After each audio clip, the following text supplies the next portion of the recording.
Were we surprised at how many playoff guys had issues? Because almost nearly all of them did. Well, I think a lot of that their issues started when they got there. Yeah. I think a lot of those guys can credit qualifying bad or in the middle of the pack to their accident. And that's why you want to qualify good and you want to do all the things that you can. But we saw an abnormal amount of guys in the playoffs qualify bad. Right. Yeah. Denny Hamlin being one of them who didn't have a solid qualifying effort. I know you had a chance to talk to his team, or at least his crew chief, right? I think it's I got my phone out. Yeah, I'm like, what are we doing over here now? I've got my phone out here because look at the points. Yeah.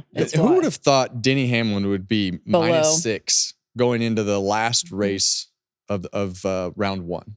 No, we've got Denny Hamlin -6, Brad Keselowski -12, Martin Truex Jr., who is absolutely done with racing -14, and Harrison Burton -20. So I think Harrison, everybody probably had that pick in the first round. But the guys that we didn't have, +43, Austin Cindric, +41, Alex Bowman, +36, Daniel Suarez. Gotta apologize to a couple people. I seriously let's say a few. Yeah, I'm gonna apologize to Daniel Suarez, Austin Cindric. You guys stepped up. The teams have stepped up, and they're doing exactly what they need to do to get to the round of 12 to give themselves an opportunity, because that's all you're trying to do in this round, and it's about execution. They've executed very well. The 11, the 54, the 6, like a lot of these guys have just not executed very well. Yeah, and I think when you look at the first round of playoffs, I think after watching the first 2 weeks, I think for me personally, I think I underestimated Atlanta Watkins Glen. Yeah. Sure. And factoring in the Watkins Glen tire, throwing everybody for a loop, I think that I was just way underestimating the significance of the way that the races were structured in round one, and could eliminate at least what I thought would be 2 championship contenders, possibly, if they could put it all together. I think that going to Bristol, obviously Denny Hamlin is very good there. I think Martin is. I don't know. I think Martin's done with it. Listening to his interview after the race, I think he's obviously down the road to retirement. Yeah. He's frustrated with the style of racing that comes with this particular car. And so Bristol's going to be interesting because it's I think if you're Hamlin, you can point your way in, but I think it'd be a lot easier if you won your way in. Yeah. Oh, without a doubt. And they kind of need to go with that attitude a little bit, because they need to get the momentum back. Like, it seems like the mojo for the 11 group is just not there anymore. Yeah, and I think when you look back at just the driver strategy to go out and at Atlanta and just try to race for 20 points, and then everything that's happened, all the drama, I think that between the charters, between the charters and everything that's happened, I think that it's just derailed the 11 car off the tracks. I think they can go to Bristol and put it back on the track. Sure. And they can go there and win.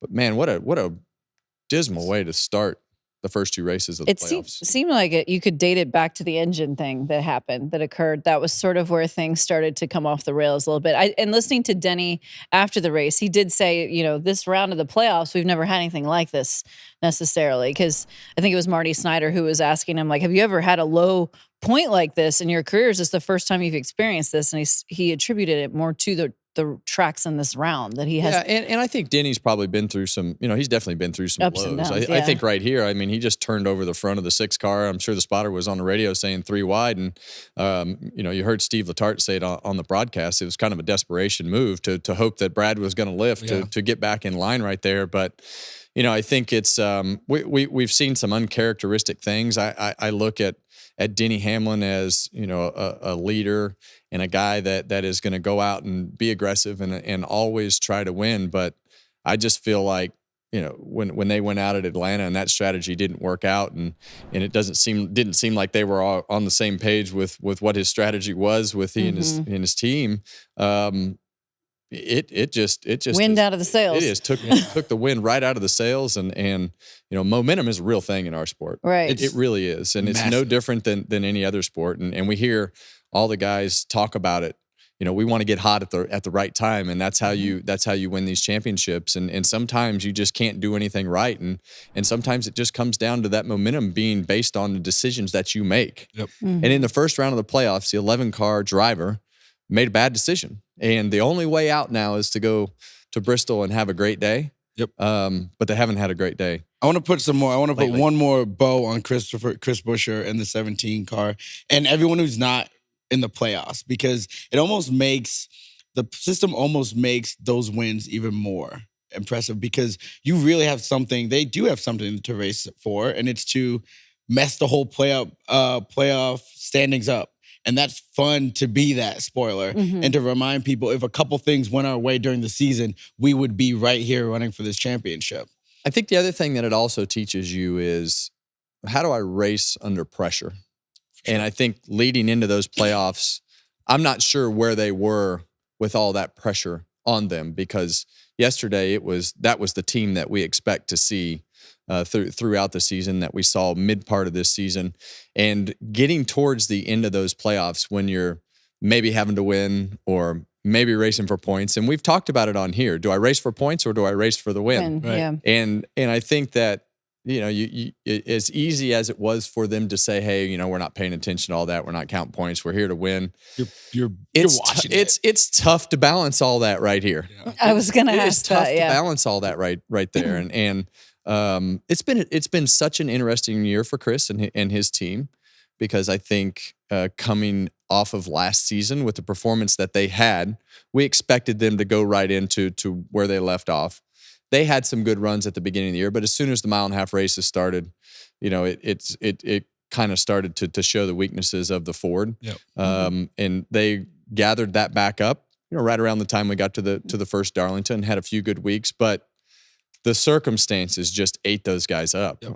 On the 17 car, and just nothing went their way. And then they kind of fizzled away, and now they're back. So it's this sport is tough, and I think sometimes, like we've talked on here before, sometimes when you know what you're racing for and you know your circumstances, and right now it's, I don't give a shit, we're going to go out and try to race for a win. We're just going to go get it. And that's easier. Yeah. That's a lot easier to balance mentally and as a team, and how you prep and the things that you do. Yeah, good for Chris Buescher and company. And as Kevin mentioned, you can listen to that interview, the Victory Lap. It's available now. The pressure conversation always is interesting to me, because now we're going into the final race of this round. So what do you think is the mindset for someone like Denny right now? I mean, do you think he handles pressure well or not? Well, I think the thing about Denny has always seemed that he's handled it. He's got a lot of things that he can handle well off the racetrack and still get in the car and perform. But he just never got to the point of being able to handle it well and win a championship. And that's the part that I really thought it was going to be different this year. But as we've gone, when we went to the very first freaking race, we're right back into questioning that, right? And as much as we can talk about the performance and how great the team is, the very first decision that was made into the playoffs opens that question back up, right back to questioning that. So we're going to find out how strong they are right now. I expect them to go to Bristol and be able to perform, but you got to put the whole thing together. And oh, by the way, we are going back with the same tire.